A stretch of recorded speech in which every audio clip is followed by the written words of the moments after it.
한 주 동안 취재 뒷이야기나 주요 사안을 짚어보는 취재수첩 시간입니다. 정기영 기자 나와 있습니다. 어서 오시죠. 네, 경남 진주시 한 중학교에서 후배와 동급생을 협박해서 돈을 빼앗는 학교폭력이 발생했습니다.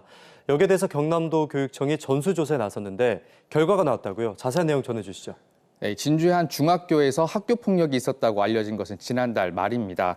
이 중학교 2학년 학생 A군 등 4명이 가해자로 지목됐는데요.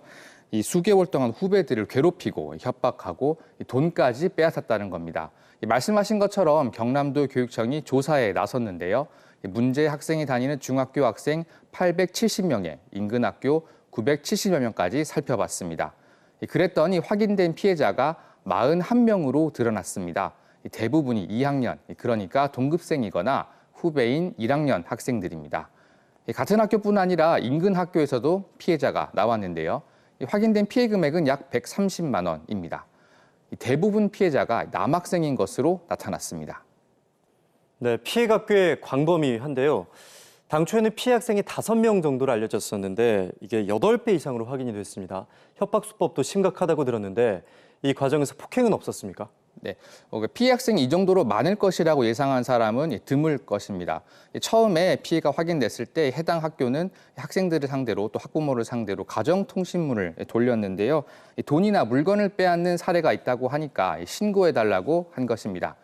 피해가 하나둘 쌓였고 언론의 취재가 시작되자 도교육청의 전수조사까지 이어졌습니다. 도교육청은 폭행 피해 사례는 확인된 것이 없다고 밝혔습니다. 하지만 협박 수법이 굉장히 심각합니다. 기본적으로 인스타그램 같은 SNS에 돈을 내놔라, 돈이 없으면 주변에서 구해라, 그렇지 않으면 패주겠다 이런 메시지를 보내면서 협박했습니다. 일부 학생에게는 성적 수치심을 유발하는 행동도 요구했는데요. 옷을 벗기려고 했다는 것입니다. 이름표를 신체 주요 부위에 붙이고 사진을 찍으라고 하기도 했다는데요. 악질이라고 할 수밖에 없습니다. 가해 학생 가운데 일부가 문신을 해서 피해 학생들이 겁을 먹고 협박에 이기지 못했다는 것이 도교육청의 설명입니다. 저런 협박을 당하고 힘들어했을 피해 학생들을 생각하니까 마음이 아프고 참 끔찍합니다. 피해 학생 보호와 함께 가해 학생들에 대한 응당한 처벌도 뒤따라야 할 것 같습니다. 자, 그럼 또 중요한 부분이 처벌 절차는 어떻게 진행되고 있습니까? 네, 이들에 대한 처벌 수위는 학교폭력대책심의위원회에서 결정됩니다. 가해 학생들은 모두 형사 책임을 지는 연령으로 촉법소년은 아닌 것으로 나타났습니다. 현재 가해 학생들은 수업을 듣진 않고 있습니다. 빈 교실에서 한 명씩 교사 한 명이 배정돼서 지도를 받고 있다고 합니다. 피해 학생 보호와 지원도 중요한데요. 경남도 교육청은 피해 학생과 가족을 위한 심리 정서 회복 프로그램을 마련했습니다. 학교폭력 자문 변호사의 법률 상담도 준비하고 있습니다. 또 재발 방지를 위해서 학교폭력 예방 교육과 경찰 학교 전담팀에도 협조를 더 강화하겠다고 밝혔습니다. 경찰도 피해자 조사에 나섰는데요.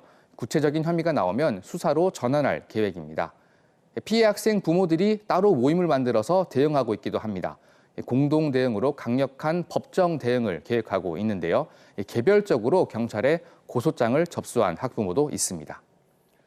가장 중요한 게 무엇보다 피해 학생들이 잘 회복했으면 합니다. 학교폭력 피해가 나올 때마다 교육당국의 피해 예방 얘기가 계속해서 나오는데 이번에는 단순한 대책을 위한 대책은 아니었으면 합니다. 오늘 소식은 여기까지 듣겠습니다. 지금까지 정기영 기자와 함께했습니다.